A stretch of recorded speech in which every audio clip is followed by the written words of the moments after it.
Well, here we are in John O'Groats on a journey to find out about the Pentland Firth and its making. And with me is a man who knows a great deal about the Firth and has seen it in just about all its moods.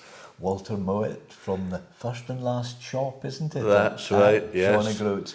Yeah. Walter, it's a lovely day outside. Now, some Yeah. people might assume that it's always like that, but indeed it's very different, isn't it? Indeed, indeed. People come here on a rough day and pouring rain, and they'll say to you in the shop, "Is it always like this?" And I think, well, sometimes you get fed up with it and you just say yes.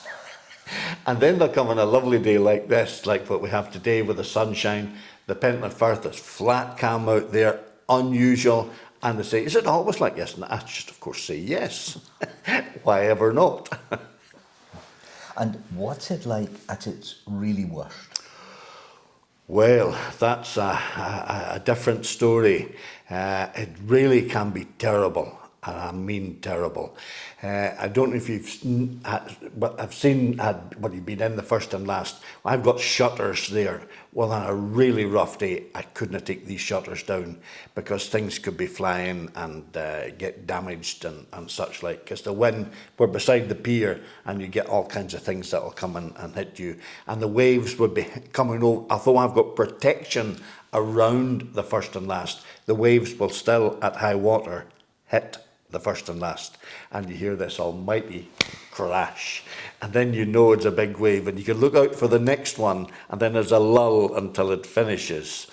But in the days of the sailing ships, the sailors, when they were approaching the Pentland Firth here, they always said they were coming into Hell's Mouth. And some sailors have said that it's worse going through the Pentland Firth with a bad tide than it was to go around Cape Horn. So you've crossed the Pentland Firth a few times, so you've had crossings that's gone equivalent to you've been around Cape Horn.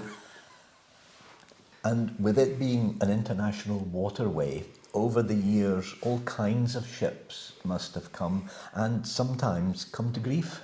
Oh, mercy.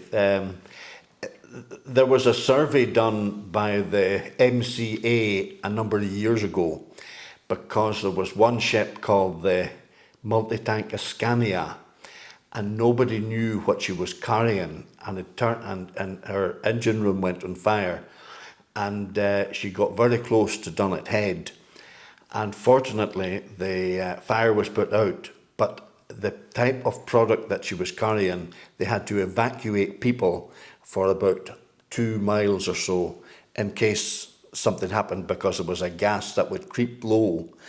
So we get 6,000 ships passing through the Pentland Firth on average every year.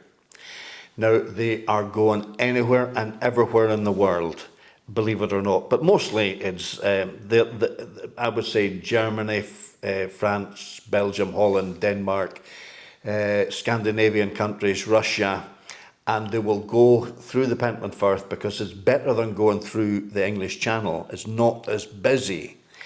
And they'll go through here to North America, to Iceland, Greenland, Faroe, and even to Central America, maybe even South America, and obviously further down Britain to Ireland and such like. So we have all kinds of shipping going through here. It's just amazing to see the variation ones. For instance, the other day there was a ship going through, and it was going to Veracruz in Mexico.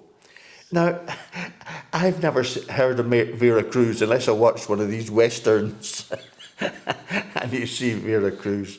So yeah, shipping, all kinds, all sizes. And sometimes shipwrecks. Shipwrecks. Oh, I've seen a few in my time here in the Pentland Firth, yes.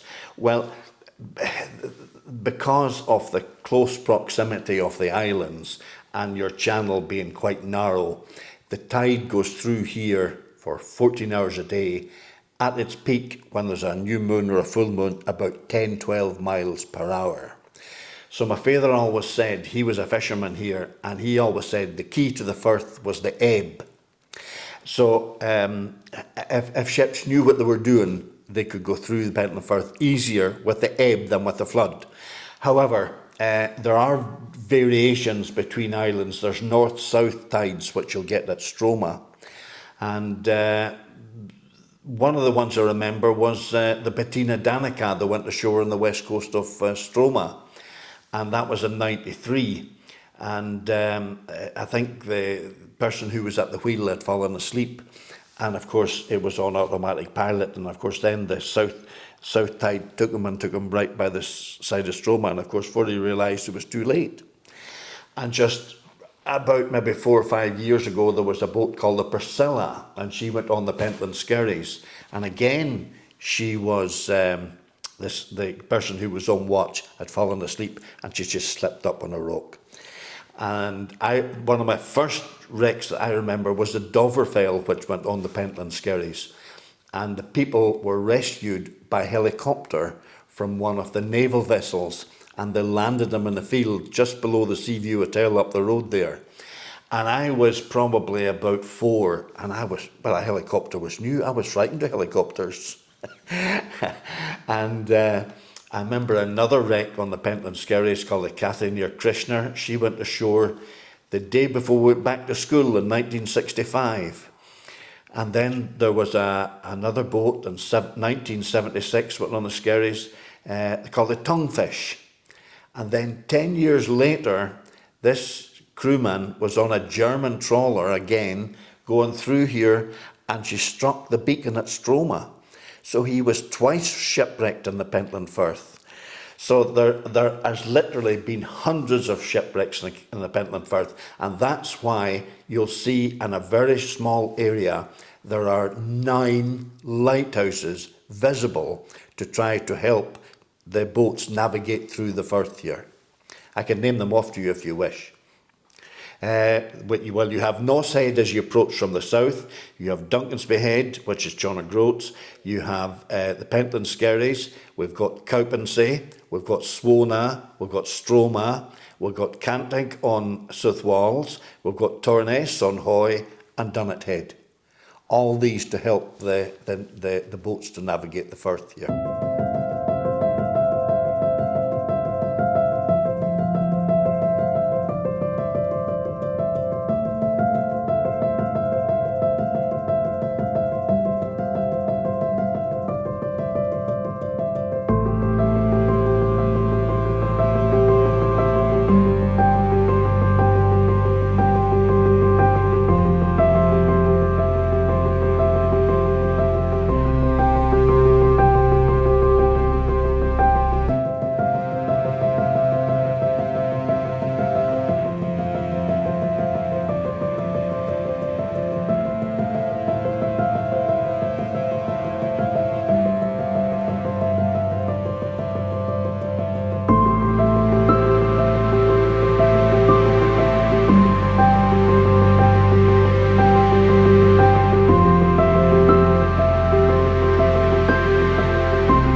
And I guess it's the tide that produces these strange phenomena, you know, these tidal races, whirlpools and so on. That's correct, yes. It's also the seabed to a certain extent, and of course the tide which goes through at different rates of or speed, different knots.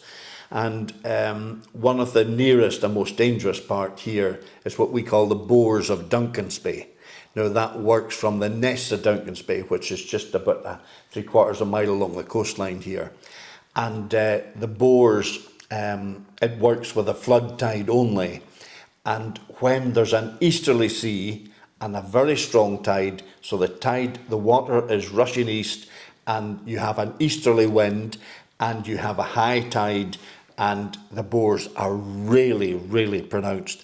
When I was young, we used to see the Aberdeen trawlers going back home, and all you wanted to see was how much of the rudder you could see, or maybe you see the propeller at all. And then with the ebb tide, you have what's called the Merry Men o' May. Now that's about 5 miles from here, and it's at St John's Point. But there's really, really big stones or cliffs almost underneath the water there.